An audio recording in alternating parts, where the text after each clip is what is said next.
Karl Anthony Towns in there, but he has not seemingly wanted to play in the post. I mean, I think Davis is one of the few true big men out there who can really punish a team who doesn't have a real center.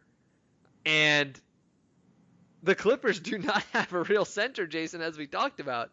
So it's going to be kind of interesting to see those teams match up because it's really unclear who in the world is going to be guarding Anthony Davis. I mean, the answer is, of course, that no one can really guard him on the Clippers, and that's going to be a problem. For a guy who averaged 26 and 12 last year, you'd like to have a big man who can kind of body him down low. They do not have that.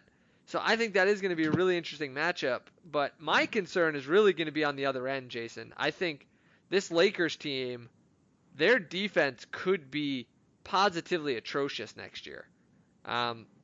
See, I think the opposite. I'm more worried about their offensive than their defensive game because Danny Green can defend, KCP can defend, Avery Bradley is a really good defender, Anthony Davis is a good defender, Rondo is only in the league still because he can defend. So I'm more worried about their offensive output. I think they're going to rely on guys like Kuzma and Danny Green to combine for like 35 points a game if this is going to work. So I'm more worried about their offense, if we're being honest. So here's my thing here. I think that there's a lot of guys on this team that have had defensive moments, shall we say. I think all the guys you named, but the reality is that they're not going to be playing all the minutes. And there's a lot of guys on this team, and you mentioned getting Kyle Korver, who just don't play really any defense at all. And LeBron he was a net negative on defense last year. Just no two ways about it. I mean, Anthony Davis is really good, and you're right. I mean, if they play an all defensive lineup, they play Avery Bradley, Caldwell Pope, LeBron, Davis, and Danny Green, sure, they're going to be very good defensively. And you're right, then they'll struggle defensively. But what I really predict happening here is that they kind of split the difference and end up giving kind of the minutes kind of all around. And a lot of those other guys in the rotation are just not great defensively. And Kuzma, not a great defender. LeBron at this stage, not a great defender anymore. Rajon Rondo, pretty terrible defender, in fact. Troy Daniels. And why is he in the league? Yeah. I mean, why is Rondo still on an NBA roster? It's a great question, and I mean, I just think that's going to be what's going to be interesting is that Vogel's going to have a lot of choices to make defense versus offense, and, when one of the stars goes to the bench, that's going to be the real kind of bellwether that we're going to have to look for, and I think Cousins is going to be the answer to that, and he's another poor defender. And so that's what's going to really be interesting. I think that there's going to be some really bad defensive moments for this team. So you're right, there's some guys who can play, but I think with the way the minutes are going to shake out, they're going to end up playing some more of those offensive players at the expense of their defense. So I predict that their defense is not going to be great, although I think ultimately when we compare Clippers-Lakers, I think the Clippers have got to have the edge, Jason. But who you got in this matchup? Oh, overall, I think the Clippers have the stronger roster. I think they have the better fit of superstars because, honestly, Anthony Davis can play with anyone, really, and LeBron handpicked him for a reason. He's played with dominant guards, but LeBron's really at his best when he has a dominant big man. You saw it with Chris Bosh in Miami. You saw it to a lesser extent with Ilgauskas, in his early Cleveland days. Ditto for Kevin Love for the year they won the championship at Cleveland. So he needs a big for him to be at his best because there's talk of playing LeBron at point guard next year in more of a focal role. And every time LeBron's won consistently in his career, he's been the primary playmaker. So I think him and Davis in the pick and roll will be good, but I'm still taking the Clippers duo over the Lakers duo. Agreed. Me too. And there is one last team we have to discuss here, Jason. Now, we can't feel too bad for the Toronto Raptors. They are the NBA champions, but they lose out on Kawhi. They don't really have a backup plan, and it looks like the rebuild will probably be on in Toronto. We'll see how long it takes for them to kick it off. As of now, there have not been any trades. By the time this podcast comes out, with the way that this last week has been, or last few weeks, who knows?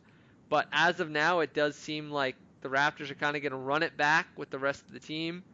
I mean, I think all eyes are going to be on Masai Ujiri to see what he does. He's got a bunch of expiring deals in a league where really next year, Jason, one of the fascinating subplots for the Raptors is there's just not many teams who are excited about next year's free agency. There's been a lot of teams that have actively pursued guys who are on a 2-year deal simply because they don't want to have to spend money next year.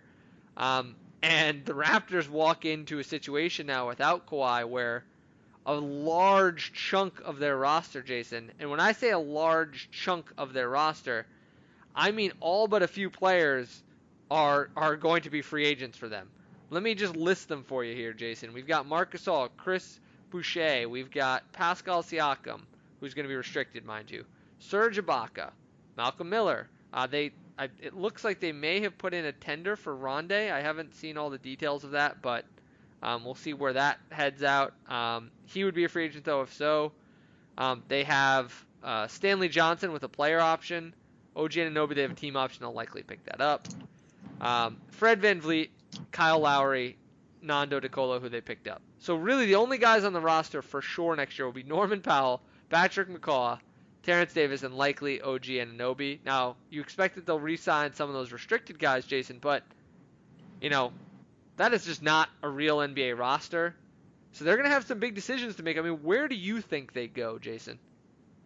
I think they're going to try and be competitive because the Eastern Conference, after Kawhi left, is still wide open. And the Raptors are going to have that chip on the shoulder where they want to defend their championship. So I think they'll start out keeping the team intact. But then Ujiri has 3 key trading pieces to go into February's deadline, and that's Kyle Lowry, Marc Gasol, and Serge Ibaka. So I think all of those players could be moved for assets if the Raptors do not get out to a good start defending their championship. I think they have 2 building blocks that they'll want to build around in the future, and that's Siakam and Fred VanVleet. I think they're going to want to get some players to surround those pieces. I think Siakam is one of 2 players left from the 2016 draft that's eligible for a rookie extension, the other one being Karis LeVert. I think that the Raptors will pay Siakam big money. They do not win this championship without him. So it really depends on how the first half of the upcoming season shakes out for Toronto, but I do ultimately think that a lot of those assets can be traded away, and then the Raptors will be looking like an entirely different team 1 year from now. Yeah, I mean, I think there's a good chance they move on. There's not that many teams. Go ahead. Does Drake still get his chips with the dip, though, now that Kawhi's gone? The question here to me... It was rhetorical. Go ahead. I got that one. I got it, Jason. We're going to have to see. I think the Raptors are going to press reset. Again, you can't feel too bad for them overall, but man, Jason, I think what's going to be really interesting for them is what the market is. There's just not many guys out there for next year's free agency. Normally, you would think that the deals that the Raptors have are going to be very appealing for teams where you say, man, there's going to be, all this 1-year deal money that they can get rid of, and teams will say, okay, we can, get this guy, get a bad deal off. I mean, the thing for the Raptors is going to be, do they want to play that game? Do they want to trade some of these deals to take on bad contracts and get picks? I mean, that's going to be really their only option, I think, is to take on some really terrible contracts in exchange for some of these guys who are expiring, because they have some really big expirings, Jason. They have Serge Ibaka over $23 million, Marc Gasol over $25, Kyle Lowry at $35 million. I think VanVleet might keep him. He has a nice deal at 9.5-ish. Maybe they make a team take Norman Powell so they can really hit the reset button, but I don't know, Jason. It's going to be really interesting to see what Ujiri does. I wouldn't be surprised to see him kind of push the button to blow it up, get Kyle Lowry out to a contender. I think Kyle Lowry to the Lakers would be a deal that would make a ton of sense for both teams. Once December 15th hits, the Lakers can trade some of their free agents that they signed. I think that would really, really make sense for both of these teams. I could really see Lowry thriving there. And then I could see them dealing guys like a guy like Ibaka to a team for a worse contract that runs a couple more years in exchange for some draft compensation, maybe making them take on Powell. And expect Marc Gasol to move, Jason. I mean, I think you've got to think that they're going to move Marc Gasol to a contender at some point this year.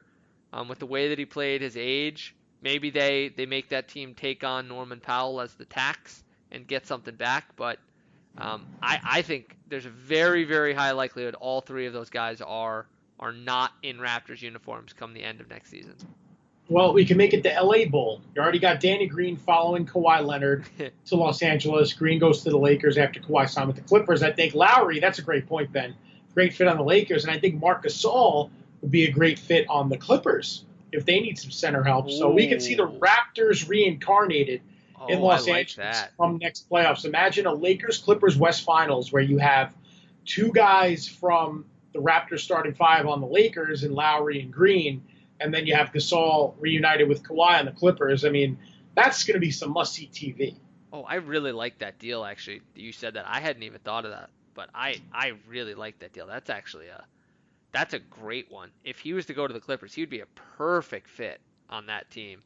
Marc Gasol would. So I love that one. But at any rate, speaking of deals that we love, we're gonna go over here, and we are having some marathon podcasts, Jason, these last few weeks. But we thought to really kind of close the loop on this NBA free agency frenzy, that we would go over the 10 best and 10 worst deals in free agency, and then I put in a couple honorable mentions for a few guys who might not make the list for the best contracts, just to give little shout outs to some teams. But what we're going to do here, Jason, we're going to go back and forth.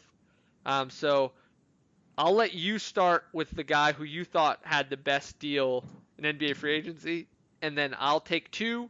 We'll go back to you. You'll get two. We'll come back around and we'll do 1, 2, 2, 2, going through here until we close it out. Kind of snake style. Yeah, snake style. I was going to say that. I like that. So I started with your boy. I'm going with the best free agent deal on this market, and you may call me crazy, but I think it's because of his upside. Malcolm Brogdon to the Pacers, 4 years, $85 million, not the $32 million that I originally had in the show notes. So, Ben, thank you for correcting before we started recording. But I think the overall value of this deal for a player of Brogdon's caliber, I mean, I wasn't too high on him, but I've heard you talk him up so much on these shows that I've become a Malcolm Brogdon fan. I think especially if Victor Oladipo's not ready to come back, I think this could be Brogdon's team in Indiana. 4 for 85 is really not that bad considering just 5-6 years ago, that was a max deal for a player like Deron Williams or Dwight Howard back when they were some of the best players in the league. So 4 for 85, it's not too much, I think, for his upside and the potential value over the entire length of that contract, because every contract that was handed out to these superstars, the final year of those deals could not be pretty. I think you're going to get prime Malcolm Brogdon for all 4 years of this deal. So that's why he's my number one. And I think it's a great pick, Jason, because and he didn't make my list just because of how big the deal was, but because he didn't go to the Bulls. And that too. I think one of the things you pointed out that's actually a really good point is when you look at how the Warriors built their team, they did it basically off the fact that they underpaid Steph Curry.